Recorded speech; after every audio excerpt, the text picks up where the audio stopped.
Welcome back to Lambda School's Intro to Web Dev. In this video, we are going to talk about the box model. So we can consider all HTML elements to be boxes. It's just kind of a good way of thinking about these elements, especially divs and spans. The makeup of each box is there's 4 layers to each box. So we can think of the content. We can use the width and height of the content, and we can actually set the width and height of the content for each box. So as you can see here, we have a div, and we've just given it the class of box just to kind of show what we're talking about with this content, width and height and box model. Inside of that div, and we can do even a paragraph tag, and we can just write content in there. So we have content, and like I said, div is something that we can't really see on the screen, but what we can do is we can give it some CSS properties and allow it to see it. So the first thing we want to do is select that div. We see that it has a class of box. We could either select all divs, or let's be specific and select the class, remember the period, of box, and I'm going to give it a background color.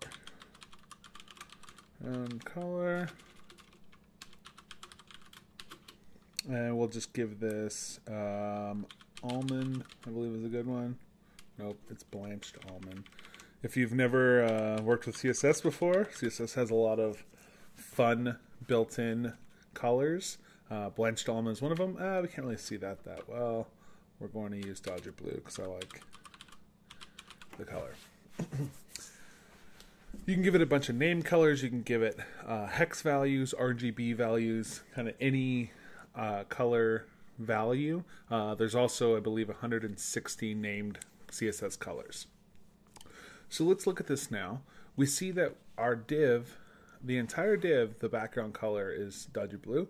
So we see the height and the width, and it looks like the width is 100% of the page. We'll talk about why it's not exactly 100% of the page a little bit later, but this is. So what we can do here is, let's say width. We want to say the width of this is going to be 200 pixels. Look at that. And the height is going to be 100 pixels. So look at that. We just changed the width and the height. Width and height.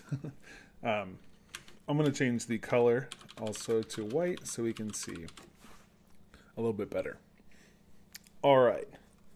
So we have the color of white now and the width and height set, right?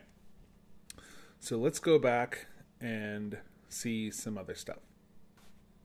So we set the width to 200 and the height to 100. Now let's talk about what goes around the content, and this is known as padding.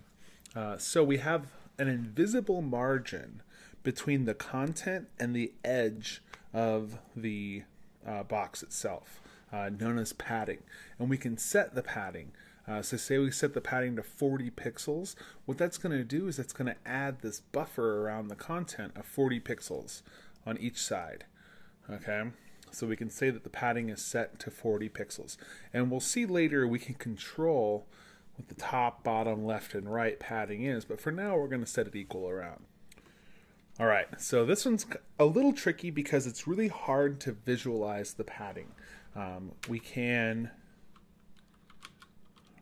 write padding in here. We'll just notice that the content actually moves. The padding will stay the same background color as the whole div. So it's inside of this box is the padding. And we're just going to say 40 pixels again, all right? And now look at that. We can see that the content is still here. Imagine that the content is 200 by 100 pixels. It's in here. And it's surrounded by 40 pixels on all side of padding. So the padding, it goes content, then padding. The next layer is our border. So we can see here that the border goes outside the padding. So it's all the padding is, it goes content, padding, and then border. Border, we can actually say, how wide the border is. We need 3 items for the border. How wide it is, what style we want the border in, and what color we want that border in. So in this case, I said 5 pixels is the width of the border, so that's all the way around, 5 pixels on each side. The style, which is solid, you can choose dashed, dotted. There's a couple of different border styles. Usually you use solid. And then whatever the color is, and I chose. So coming back in here, let's just add that. Border, and I said 5 pixels, solid, pink. And this is the first time we've ever had any 3 values, right? So what this is called shorthand. So you can come in and say border width and set it to 5 pixels, border style and set it to solid, border color, set it to pink, or you can write border and write all 3 of those down. Pink isn't the best color. I want to use fuchsia. I believe that's how you spell fuchsia. We'll just do red. Much better color, we can see it. So now we see we have the content in here. We have invisible padding around the content, and we have our border surrounding our invisible padding. The last item we're going to talk about in the box model is the margin. And the margin actually goes outside of the border and is more invisible padding. But the margin, we can't put any wrapper around. We just have to realize that it's there. So if we have, something to the left, we'll know that that's going to get pushed over by 50 pixels in this case. The same way that we talked about padding, we talk about margin here, and that it's 50 pixels each side all the way around. So in this case, let's go with our margin, and we're going to say 50 pixels. Oh, that's 40, not 50. But now notice that the box itself has moved away from the left wall on the top wall. Also know that if we had another box here, it would be 50 pixels away on this side, and on the bottom, 50 pixels away from the bottom. So this is our entire box model. The one thing about the box model that we have to understand is when we said width 200 pixels and height of 100 pixels, we were talking about the content in here. And our content is 200 by 100 pixels in here. Although all of the padding, border, and margin add up to something far bigger than that. So we have to keep that in mind. When we want to create an item that's only 200 by 100, we have to factor a border and padding and margin into that.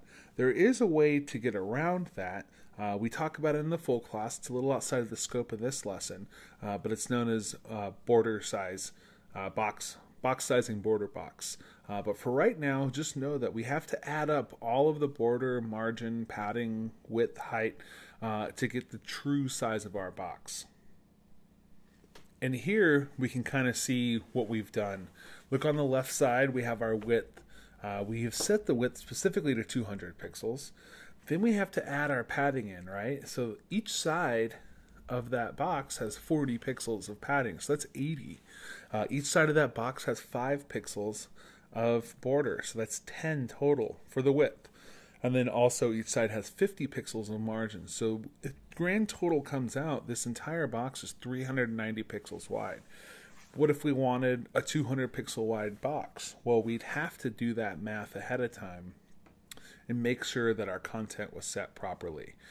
This is just something that you need to be aware of when building elements with CSS. The same for the height. We can see 100, then 80 is 40 on both sides, 10 is 5 on both sides, and margin is 100, which is 50 on both sides. So our width is actually 390, and our height is 290, even though we specifically said we wanted the width to be 200 by 100. Just as something you think about. It's the box model, and essentially all of our elements are constructed this way. See you in the next video.